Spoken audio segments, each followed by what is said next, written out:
Hey everyone, welcome back to my channel. I hope you are all doing well. In today's video, I am using a brand new resin. I have not used Resin Pro for many years. They contacted me and asked if they could send me over a bundle.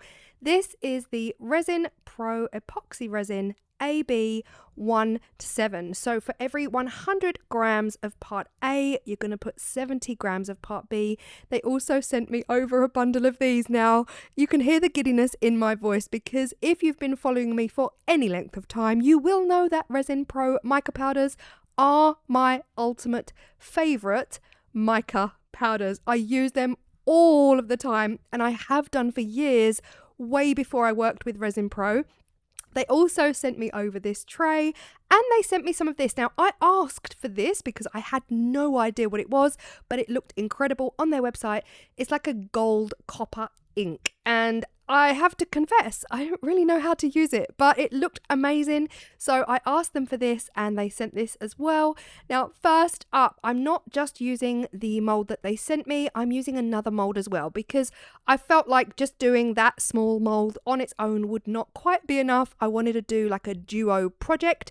So I'm using another mold alongside and I am doing the mica chuck it in technique. The colours I'm using from Resin Pro are the gold, the copper, the white and the beige. All of the autumn feels. We are in our new autumn series and I really hope you enjoy the videos that I have got coming your way. So if you are interested in any of these Resin Pro mica powders and the resin or the resin, I will leave the details linked down below alongside a discount code, which is really exciting. So thank you so much to Resin Pro for not only sending me these items to play with. I know that Resin Pro micas are my ultimate favourite mica powders, but also for providing a discount code for all of my lovelies here. So here it is, the instructions, measurable by weight, 100 to 70. So part A, 100 grams to part B, 70 grams. Now, I had no idea how much resin to make up for both of these molds, so I just kind of guesstimated and I went for part A, 200 grams and part B, 140 grams. So that's the equivalent of 100 to 70, double it, and that's what you get. And guys, I have to say, breaking news, I was pretty spot on. I don't think if I mixed up any more or less, it would have been right. I measured pretty accurately. Maybe a couple of drips left in the bowl, but that was about it. So once I'd measured both part A and B by weight, I transferred them into a larger cup. I am out of large cups right now, so I did have to use this large silicone mixing jug. Now, first up, I'm using this. This is again, I really didn't know how to use it. It is a regret. I probably should have Googled beforehand. I assumed it was an ink that I could put into resin, which by the way it is. It absolutely is. But I assumed it would be an opaque colour. It would give me an opaque copper colour, which I just thought would look so luxurious and scrumptious. But it was more of an inky shimmer. Being that it ended up being transparent, right? So it was like a gorgeous caramel-esque transparent copper shade. But because I did want opaque in my designs in today's video, I do end up adding in some of the gold from Resin Pro mica powder. Stunning. The second I mix these together, I mean, does this not look like caramel chocolate sauce? I'm sorry. It gave me all of the autumn feels and it was absolutely beautiful. And it just added to it. It didn't actually remove the copper ink. You can still see it running through there. You've got all of these multiple tones, which I just thought was absolutely gorgeous. But it did make me want ice cream and caramel sauce. I can't even lie. But here we are. Now, usually when I do the mica chuck it in technique, I spray everything with alcohol, which I am doing, but usually I would use a much, much darker background than this. I would usually go for a deep, deep dark blue or a black. That will make the mica pop. But because we are going autumnal in today's video and the new series, of course, I am going to be backing these in this copper and gold infused resin. It is, I have to say, probably one of the most accidental perfect pumpkin shades that I've ever mixed together. Again, I wanted this kind of rich browny goldy tone, but I could not have predicted that putting these two colours together would have given me the most pumpkin spice latte colour ever. And here we are. I'm filling up the mould on the right first, followed by the mould that Resin Pro sent me. The mould that Resin Pro sent me is a very thin walled tray mould. I did request this. They asked me what I would like. I requested this mould, but it has got thin walls. So I did feel like I needed to help the resin get down there a little bit just by pulling the walls of the mould just out a little bit and moving it. The one thing I will say about this resin, it was quite gassy and I should have made more of an effort. Again, this is all avoidable, so very much human error. When I was mixing the resin, I did notice quite a substantial amount of air bubbles that I was creating by mixing it. So I probably could have spent a little bit more time, you know, allowing the resin to sit for some time and of course using my bubble removing machine. But I didn't, and in the end I ended up using a spray of alcohol ink on the top. Alcohol ink, no it wasn't, it was isopropyl alcohol. I sprayed the backs to get rid of all of those excess air bubbles. But again, that's all human error and something you could do. Just, you know, do all of the techniques to remove air bubbles prior to pouring the resin. But these are the results. I'm so happy with the round tray because the white powder is exactly where I wanted it. Now, I hadn't actually shown you at this point what my plan was for the round tray. I just knew that I wanted a lot of white powder to one side because I knew it would match. Can you guess where we're going with this? Of course you can.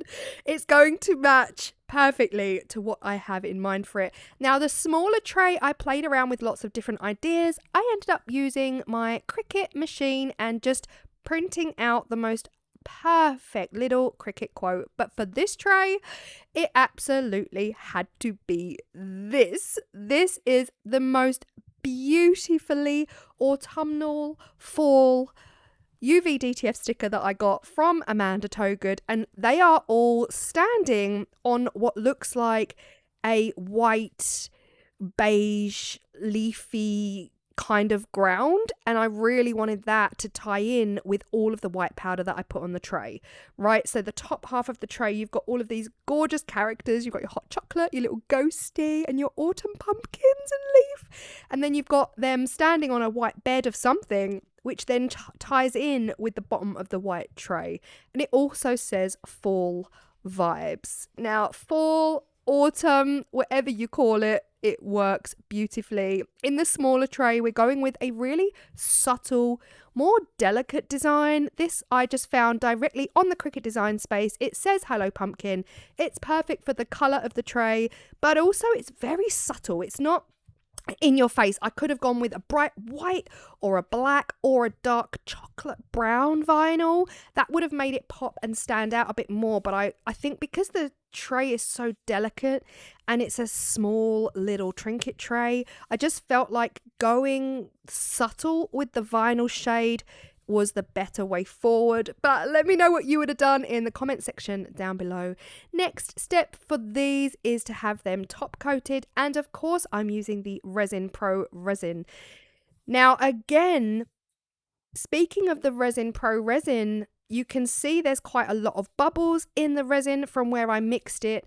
And again, I could have spent more time heating up the resin to get rid of the bubbles or putting the resin in my bubble removing machine. However, all of these steps are important and can be used, but because I knew I was using this resin to top coat the trays, I knew I could use my heat gun, right? So I took the lazy route, and it works a dream. Adding heat to resin once poured works an absolute dream to remove all air bubbles from the resin. So I really was not concerned about it.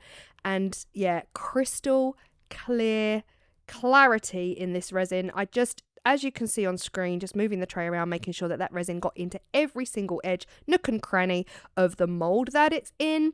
And then once I had done this, I got my blowtorch and I just gave them one final blast of heat before covering them up overnight. You just want to make sure when you're, using a blowtorch on epoxy resin that has got stickers under it, you really want to get it on the lowest possible settings. I was like, get it lower, get it lower. What you don't want to do is for the heat to be too much for the vinyl or the sticker just below the surface of your resin. So a quick blast over, covered it with a lid to prevent any debris getting in overnight, and this is 24 hours later. I am so obsessed. I am so obsessed with the round tray. Like, I like both of them, but this one, absolutely yes please. Like, the mica powder, those mica powders, I mean, you guys have heard me for years say how much I love the Resin Pro mica powders. There's just something about them that I totally love. Now, the range they sent me was the Sahara range. I got it in the bigger bottles. So if you are interested, of course, I will leave your discount code down below and the link to the Resin Pro website. Now, this Hello Pumpkin, I feel like the white is the most prominent color here, and I feel like the copper and the gold kind of just blended in with the resin that I put on the back. Equally, I love the way the white looks like starburst. It just looks like explosions, and I absolutely love that. I finished these off by backing them, and I have to say they are absolutely gorgeous. Thank you so much to Resin Pro for sending me over the resin. One thing to mention about this resin that I've noticed is very, very different to other resins that I use is that it's got a crunchy feel to it. It's an absolutely stunning crystal clear epoxy resin. But next day when it comes to the cleanup, you will notice it's quite different.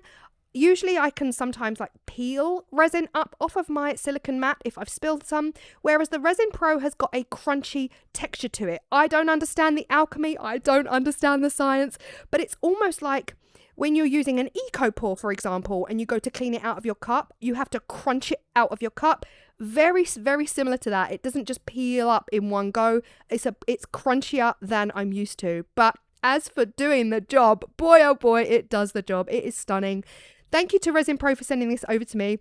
I do believe I worked with Resin Pro, like I said, like 6 or 7 years ago. It's been years since I've had a play with the Resin Pro resin.